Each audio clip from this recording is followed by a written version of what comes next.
Você já ouviu falar de campanha da fraternidade? Este ano é Fraternidade e Fome. Vamos conhecê-la? Nós lembramos da narrativa de Mateus 14, versículo de 13 a 21, a conhecida multiplicação dos pães. Você lembra disso? Nos inspira a luta contra a fome. Jesus é tomado de compaixão e, diante da intenção dos discípulos de despedir a multidão, ele mesmo ordena: dai-lhes vós mesmos de comer. A partilha do pouco que tinham, na graça de Deus, alimentou a todos e sobrou muito. E Jesus mostra, pois, que nós não podemos ficar indiferentes ao flagelo da fome. Como toda a campanha da fraternidade, nós vemos a realidade, iluminamos com a palavra de Deus e agimos para transformar. Vamos ver a realidade da fome? Você sabia que no Brasil não há falta de alimento? A fome é um fenômeno social gerado pela estrutura injusta da nossa sociedade. E a missão da Igreja, de salvação integral, inclui a questão da justiça social.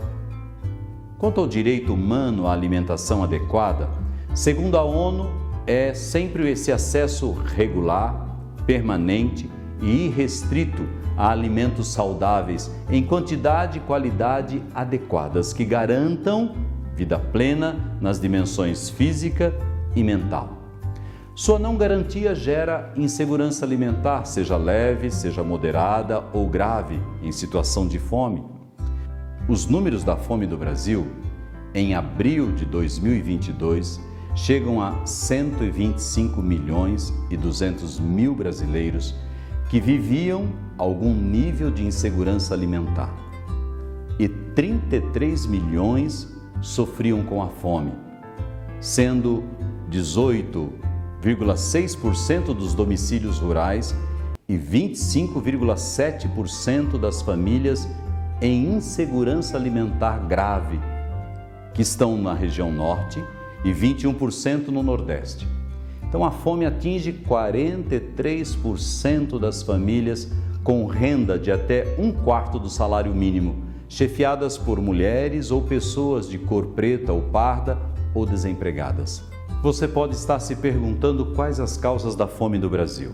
Estrutura fundiária voltada para a grande produção e exportação, política agrícola que incentiva o agronegócio e não a agricultura familiar, desemprego, subemprego, comportamentos morais que é a busca de dinheiro, poder, imagem, corrupção, fatores socioculturais, tabus alimentares, desconhecimento sobre nutrição, extinção do Conselho Nacional de Segurança Alimentar e Nutricional, CONSEA, em 2019, e descaso com programas inclusive da merenda escolar, distribuição iníqua de renda e também de riquezas. Como anda a sede e a fome no nosso país?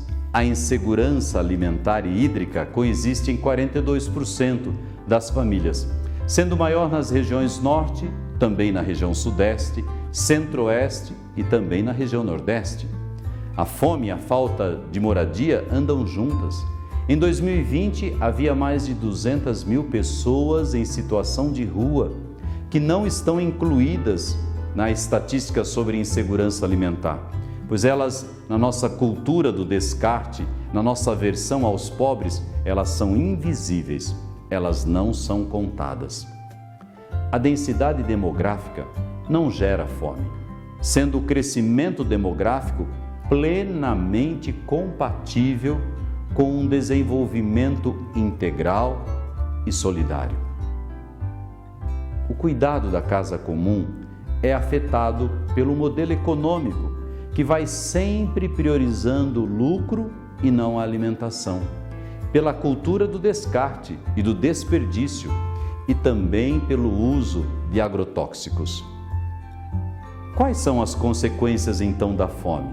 A fome afeta a saúde física e psíquica. A fome ameaça a família, ela força a migração, ela gera violência doméstica e também o aumento da criminalidade. Ela leva à perda do sentido da vida. A busca de alimentação barata, a qual não é saudável, gera pessoas desnutridas e obesas e é causa de doenças crônicas, sendo as maiores vítimas as nossas crianças, os nossos idosos e também as gestantes. Falta no Brasil uma agência reguladora de alimentação. Você sabia que a fome, a política e a educação andam juntas? Herbert de Souza dizia que a alma da fome é política. E no Brasil, a política se aproveita do flagelo da fome sem resolvê-lo. Há entre nós uma crise das políticas de distribuição de renda.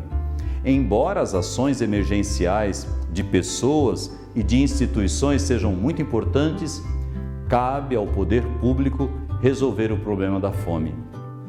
A família educa para a alimentação saudável e a partilha e a escola deve sempre aperfeiçoar esses hábitos. O Programa Nacional de Alimentação Escolar, desde 1955, é um exemplo de política pública no combate à fome, embora com verba reduzida nos últimos anos. Muito se tem feito no combate à fome pelas igrejas, movimentos sociais e ONGs. A Sociedade de São Vicente de Paulo, por exemplo, atua no Brasil desde 1872. E os vicentinos, eles buscam promover e libertar as pessoas que estão socorrendo. A Caritas Brasileira, um organismo da CNBB, atua em campanhas emergenciais e implementação de projetos comunitários e incidência política na luta por políticas públicas. A Pastoral da Criança é um outro exemplo. Criada em 1983 pela médica Zilda Arnes, combateu a desnutrição com a multimistura, o soro caseiro e hoje conscientiza sobre alimentação saudável. Durante a pandemia, muitos grupos sociais atuaram na doação de alimentos e refeições, mas ainda falta no Brasil os bancos éticos que conectam poupadores e investidores em vista do desenvolvimento econômico, social e ambiental sustentáveis. A CNBB atua na elaboração de políticas públicas e financia projetos com o Fundo Nacional de Solidariedade. Você sabia que a economia solidária é um jeito diferente de produzir, vender, comprar e trocar o necessário para viver, sem explorar ou levar vantagem, sem destruir o ambiente, organizada sobre a forma de autogestão? Também a economia de comunhão, originada nos focolares, reúne empresas que empregam o lucro em 3 causas: sustento dos que se encontram em necessidade, projetos de formação cultural e de incentivo ao empreendedorismo e também o incremento da própria empresa. Temos agora recentemente uma reflexão e uma iniciativa do Papa Francisco, que é a economia de Francisco e Clara, para envolver os jovens que buscam repensar, que buscam humanizar a economia para torná-la mais justa e sustentável, assegurando um novo protagonismo para os pobres.